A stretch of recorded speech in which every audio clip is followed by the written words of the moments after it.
you. My name is Lisa Karasek, and I am the Brave Healer Productions Community Manager. And I am here today with Evangeline Hemrick. How are you today? I'm excited. Hello. Awesome. You're going to be reading your chapter, The Inner Shaman, from the book, The Energy Medicine Solution. Yes, I'm very excited to read my story. How did you come to be in this book? I decided to be in this book because I wanted to write more vulnerably, and I really wanted to hone my craft of storytelling. And I couldn't think of a more vulnerable, intimate story to share than a near-death experience that rocked my world and changed pretty much everything about me. So I was expecting to get that practice since there was the support inside the collaboration and the community. I'd already written my first book by myself, and it's a guidebook for healers, a career guidebook.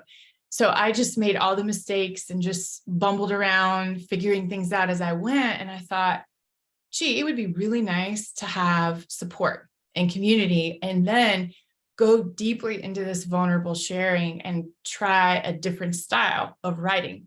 So that's why I did it. What I didn't expect to get out of it is forever friendships and such a beautiful community of healers. So that was a bonus. Yeah, that the community here really is amazing. It's just such an honor to be in the presence of so many authors all the time. I mean, it's a pretty dynamic bunch. I agree. Awesome.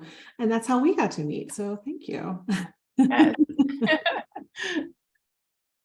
So I think you just touched on it a little, but if you want to go ahead and expand, why did you want to write this chapter? I wanted to write this story because I had never really taken the time to try to put into words very non-physical spiritual moments in my life that were very difficult to explain. So I thought that would be a good practice for me. And especially since I wasn't writing the entire book by myself, that I could really go into it and feel it and get into those raw spaces, which I did. And I did a live yesterday, just letting my community know that I was coming on. And I said, I've only read this out loud once to my husband. And so I'm probably going to cry because it's very heart-opening, deep story. And it did absolutely change my life. So it's time. It was just time for me to share that. And I'm really passionate about people sharing their near-death experience stories. I love to bring people on my own podcast and interview them on social media about it so that people see the threads of truth in these liminal spaces that sometimes we visit that give us hope and empowerment. And it definitely helped me step into being who I truly am here to be. Beautiful. Well, I can't wait for your story. Yeah, it's a very intriguing story. So again, I think you touched on a little, but if you want to go a little deeper, how did it feel writing your chapter? Most of the time really good, other than at the beginning scary, to be that vulnerable, because my first book, which is called True Calling, which accidentally went to #1 bestseller. I didn't know all the algorithm magic that Laura has, that she taught us about. I didn't know any of that. I was just like, I've got to get this book out of me. And it was just being in my career, my chosen path of the healing arts for my entire adult life, and making just about every mistake you could make. That's what I can write about and talk about inside and out, backwards and forwards. I could do that in my sleep, hello, little beautiful kitty. So that's easy. That was so easy. It just flowed out of me from that place of experience of, hey, if you want to have a career in the healing arts, I can show you how to be successful as you bring in your healing gifts and help the world. So this was just such a different place to be. That was much more of me opening up my heart, and not being from that expert position of like, this is a how-to book. This is like, whoa, I've never really shared this. in this way before. And that's when I jumped on the storytelling time, because I am a storyteller. If you're into human design like I am, I have the storyteller gate. And so that's a lot of my medicine. And so it feels important for me to share it, even if I do cry. It's okay to cry. It Yep. is. When I wrote my story, I know it's hard. Yeah. I mean, I could read it aloud 100 times and I'm still going to cry. I get it. Yeah. But that's okay. You're in a very safe space. So thank you, everyone. And if you are ready, I'm going to go ahead and mute myself and let you read. Okay, here goes. Thank you all for being with me for this. So my chapter is chapter 6, Your Inner Shaman, Trusting and Activating the Healer Within. Janis Joplin, Kurt Cobain, Jimi Hendrix, and Jim Morrison all died at 27. I guess I'm in good company, because today looks like the day that I'm going to die. I turned 27 years old 2 weeks before my miscarriage. Thoughts of rock stars my own age dying way too soon filled my mind as I lay hemorrhaging on the cold bathroom floor. None of the doctor's staff seemed concerned that I had bled through all the towels I carried into the waiting room with me, barely coherent after losing so much blood. Have a seat, ma'am. We'll be with you shortly. The nurse seemed cheerfully detached as I told her that I'd been bleeding for way too long since my miscarriage had happened and I couldn't stop. Anyone thinking clearly would have gone straight to the emergency room, but I made it to this office. The front desk staff was just business as usual, handing out paperwork. I think I made a mistake by coming here instead of going to the hospital. Is anyone going to help me? Go to the bathroom, honey, and we'll get you ready for your ultrasound. No one sensed the urgency of my situation as I calmly held onto the walls and slowly made my way to the bathroom.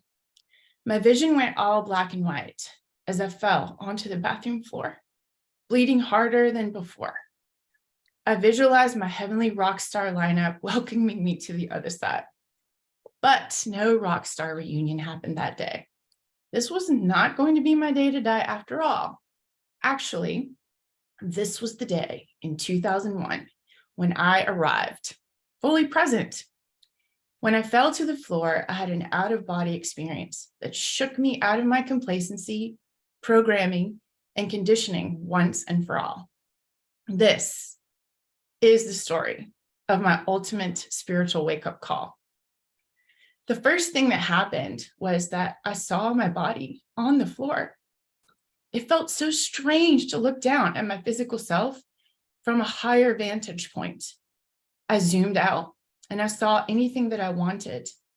The entire room and the medical office building were in my sight. And then I could also get very close to my body and examine it. Like many others who try to explain their near-death experiences, I was shocked to see what my body actually looked like, crumpled on the floor, compared to what it felt to be inside that physical container. It feels good to be free of the constraints of muscles, bones, tendons, and gravity. I feel so light and expansive.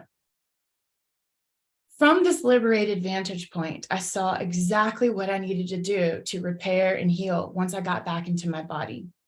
Even though it took years to make all the energetic and nutritional adjustments that were downloaded to me in an instant, I'm still amazed at how those helpful insights came flooding in so quickly.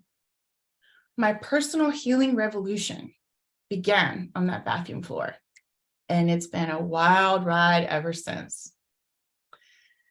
How could I have learned so many valuable lessons in a matter of minutes or seconds? So many aha moments happened in what felt like a timeless vacuum.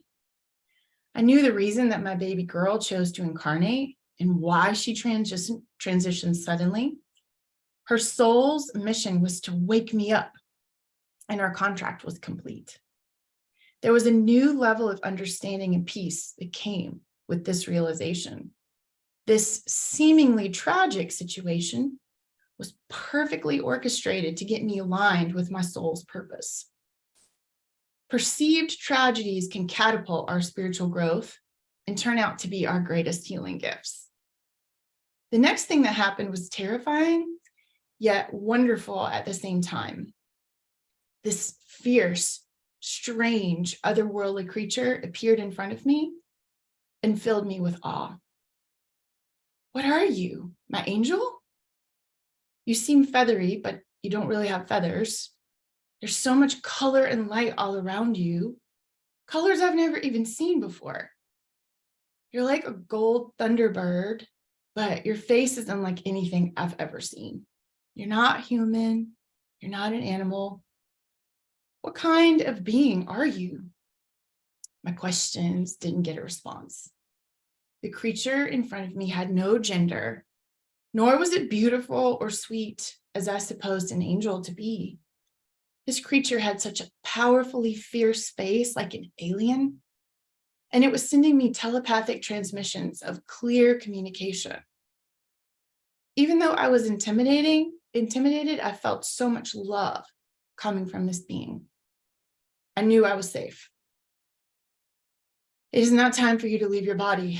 You have much work to do in order to accomplish your soul purpose. You are here to raise consciousness on planet Earth. You have to get back in your body now. The creature talked sternly to me and told me to get back in. From that day forward, I'd never fear death again. Sometimes I even get excited at the prospect of what lies ahead when it's my turn to cross over. The experience of the other side didn't feel like I went to a specific place at all. Heaven didn't feel like a destination. No, heaven came to me. And you want to know the coolest part of the whole thing? I knew exactly what I came to Earth to do without one shred of doubt. From that day forward, I've been passionate about living in alignment with my soul. The creature asked me a final question before it disappeared. Would you like for me to sing to you now? Yes, I love you. I answered emphatically as this weird spirit creature full of gold feathery light began to sing me into my body. I felt my energy swirling down into my lower extremities. Just a few weeks after turning 27, my spirit was occupying this physical body in an entirely new way. Only then was I able to understand how ungrounded and disconnected I had been up until that point. No wonder I had been so unhealthy with so much reproductive dis-ease. I wasn't even occupying my lower chakras or organs at all. I wasn't coming back to my body to be the old me I was before. This was a resurrected, reborn version of me, fully embodied and showing up to live as my soul. As I breathed my spirit into my body, I woke to the feel of the cold stainless steel table underneath me. I was in another room in the medical office, being positioned with stirrups for an emergency D&C procedure. No one knew exactly how much blood I lost until they found me unconscious in the bathroom. I have no memory of anyone finding me or taking me to another room. There's no time for pain meds, the doctor said. A dilation and curettage procedure would scrape my uterus, and that was the only thing that would stop the bleeding. No time to get you to the hospital. Hold on tight. This is going to hurt like nothing you can imagine, but it's going to save your life. The office staff canceled all appointments, explained to patients that they had an emergency, and locked the office door. The doctor was right. Having your inside scraped with a knife with no pain medication is an initiation like no other, but it was a necessary rite of passage for me. Somehow I knew that I was exactly where I needed to be. Through all this excruciating pain, I birthed the medicine woman that had lived inside of me all along. Most people called to walk the spiritual path of shamanism have a near-death experience or a dark night of the soul where they leave their ego behind and they step bravely into service for humanity. I experienced the traditional ego death of the shaman. There was no more fear. There was no more enslavement to conditioning. All the silly things that I had spent time worrying about in the past were absolutely gone, like blinders being lifted. With no more fear and uncertainty to hold me back, I found my inner shaman. You can activate your inner healer without having to experience trauma as I did. And I teach people how to do this all the time.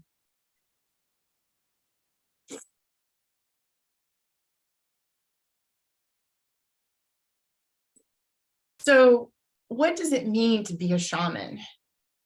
The oldest translation of the Siberian word shaman means the one who knows. In our modern world, we do not have a designated person to help us balance our physical, emotional, and mental health, like the tribal medicine person did for the community. Now is the time to be our own healer. Prior to my near-death experience, I studied Cherokee spirituality in an effort to connect with my ancestry. But the rules of the old paradigm felt too heavy and rigid for me, similar to the legalistic organized religion I left behind. My heart led me to a deeper way of connecting with lineages and wisdom keepers of all the indigenous wise ones, not just some tribes. I found cross-cultural shamanic teachers who taught me about empowerment, responsibility, effectiveness, flexibility, love, and service. Since stepping into my own power, I've been on a mission to remind people that they have the power to heal their own lives. 21 years after my near-death experience, I think back on all the chronic conditions I've healed within my own body. When people ask me how I healed endometriosis, polycystic ovary syndrome, uterine fibroids, and tumors, along with chronic pain and hormonal imbalances, I can't say I only did one thing to fix all that. I used a combination of energy healing modalities to repair my chakras, and trained my energy field to ground to the earth, and I worked on feeling safe in my body for 2 decades. Intuitive eating was a huge part of my healing process, along with learning how to live in my heart, not just operating from my logical mind. Since healing is a spiral and not a finish line, I will continue to rebuild my body and energetic field with love, patience, and acceptance. Back in 2009, I was lying on my red shaman blanket on the ground out in nature during a retreat. The soft, rhythmic drumbeat catapulted me back to that traumatic miscarriage moment on the timeline. And guess what? That fierce, otherworldly creature who sang me into my body, it was me all along. When I encountered that liminal space, what I had seen was another version of my soul, my higher self. A tragic experience became the most empowering moment of my life. I brought heaven to me and became my own angel. I share this story with you because I want you to know that you can recreate your own experiences, turn trauma into soul medicine, and become your own hero. Did you know your nervous system can't differentiate between a real or imagined event?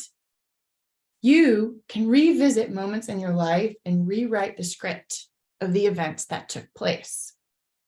This is how shamanic journeying works, and this is why it's so effective for healing. In shamanic journey sessions, you can reprogram your body to hold new memories, replace trauma with energy imprints of abundance, love, and success. Meditative journeys can happen in the comfort of your own home by yourself, in a session on the phone with a practitioner, and also in a group retreat setting. You can reprogram your nervous system by changing your stories and shape-shifting your life. Using shamanic journey techniques will help you deepen your meditation practice. Shamanism is about becoming the producer, writer, and star of your own show. The shamans of old were the first neuroscience biohackers. Shamanic healers are empowered because they take responsibility for everything they experience. Are you ready to be the medicine woman or man of your own life? Now is the time to access your own inner shaman. Once I discovered cross-cultural global shamanic healing, I was insatiable, eager to learn as much as I could and share that knowledge with others. 29 countries and counting. My goal in the quest to learn has never been to appropriate ancient cultures or stay stuck in the past. My heart's desire is to live as my own unique medicine and reach others and teach them how to do the same. This is an expanded way of life, very different from being born into the lineage of a tribal healer. I teach healers how to harness their own power, hold their intention, and create positive change through ritual. So why do we use ritual and ceremony in shamanic practice, and how is that relevant to modern life? Ceremony provides a container for our intentions. This intention container generates even more power when you share your intention with others, adding the power of community. This is how ceremony becomes a vehicle for effective change. When we use a ceremony, altar, or ritual objects, we give our intention somewhere to go and something to do. It's time to reclaim your power and activate the healer within. Are you ready? So this is the second part of my chapter. This is the tool, because each of us in this book share our favorite tool. So my tool is how to create your own active power ceremony. An easy way to amplify your intention and reclaim power to be your own healer is to have your own ceremony. The following ceremony is called an act of power. Take time to think about the most important goal you would like to manifest right now. Set an intention for what you wish to create in your life at this time. In this ceremony, you will create 2 shamanic power objects. You will create a death arrow for releasing and clearing, and a life arrow for creating and manifesting. Items you will need: 1 small stick, 1 large stick, cotton string or crochet thread, paper, and a pen. Take a walk in the woods. Find 1 small stick and 1 large stick. The small stick should be thin enough to burn easily. The large stick should be thick enough to be placed upright in the ground. The small stick will become your death arrow. You'll release anything in your life that is holding you back from achieving your goal with this power object. Your large stick will become your life arrow. You will grow and manifest what you desire with this sacred power tool. How to create a death arrow. The term death arrow simply represents letting go of blockages. On a small piece of paper, write any obstacles, habits, or limiting thoughts holding you back from achieving your goal. After you've written everything that is limiting you, secure this piece of paper around the small stick by wrapping cotton string around it, tying it tightly. You now have created a death arrow. It's time to say goodbye to any blockages that have been holding you back. Burn your death arrow in a safe, fireproof container, such as a metal bowl, a fire pit, or a fireplace. As you carefully take precautions for safety, watch the arrow burn, visualizing the release of obstacles that have kept you from your goal. The effects of this exercise are intensified if you say aloud what you're releasing while the arrow burns. And then you build your life arrow. Now that you have cleared obstacles from your path, carefully consider what action steps are needed in order to accomplish your goal. Take some time, write everything you're willing to do to turn your dreams into reality. With these written action steps, you're making a promise to yourself. After you've written your commitments and list of action steps, carefully wrap the paper around your large stick. Secure it by wrapping the cotton thread or string around it, tying it securely. The thread you use can be multicolored and beautiful. You can also adorn your life arrow with gemstones, shells, and feathers. Make your life arrow beautiful and appealing to you, but remember to use natural embellishments. You are giving your life arrow as a gift to Mother Earth. Make a commitment to yourself and to the universe. Plant your life arrow where you can see it often to be reminded of your goal. As you impregnate the earth with your hopes and dreams, say aloud, "This is my active power. I now create," and then you fill in the blank. While placing your stick in the ground, speak your goal as if it was your current reality. Never underestimate the power of a ritual for one. You can still have a very powerful ceremony, even if no one else does this exercise with you. Sometimes it's hard to say our hopes and dreams aloud, even if we're alone, but there is so much creative potential to the vibration of your voice.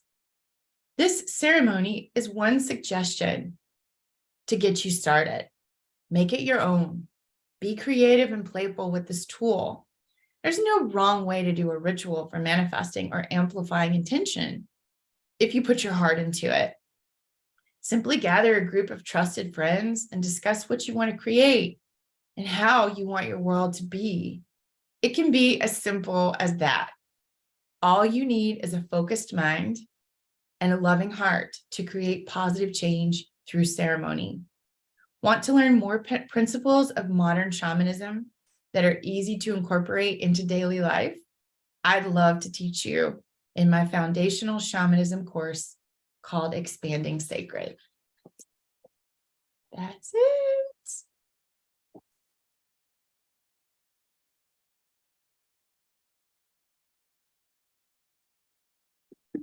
Thank you so much, Evangeline. That was a beautiful story. I'm going to have to do that tool. Thank you. Thank you for having me and for holding the space for me to share that story. And I do hope that you create your own active power, and it feels really good. Those that I work with that have done it, when they just have the courage to just take the inspired action and do it, they're like, man, that felt good to not just have our intentions and hopes and dreams and they're just all swirling around. We put them into matter. We put them into the physical, and there's just a deep integration that happens with that. Beautiful. So this was your second time reading it aloud? You did? Yes. How did it feel? It felt good. And like I wasn't afraid to cry. I feel like tears are just a sacred offering. So I felt honored to be able to share how deep that feels to me with you all. Well, you did a beautiful job. Thank you. Any last statements before we finish? I feel very complete and very, very grateful and thankful for this experience. Oh, I do want to say, can I say, I hope everyone reads all the stories in here, because I'm telling you, it is full of just such potent medicine. I hope that the people who were drawn to hear my story will also read everyone else's as well. Very good point. Yes, thank you. It is a really powerful book for sure. Thank you. All righty. I'll catch you all next time. Again, this was Lisa Karasek, Brave Healer Productions Community Manager, here today with Evangeline Hemrick, reading her chapter, The Inner Shaman. Thank you so much.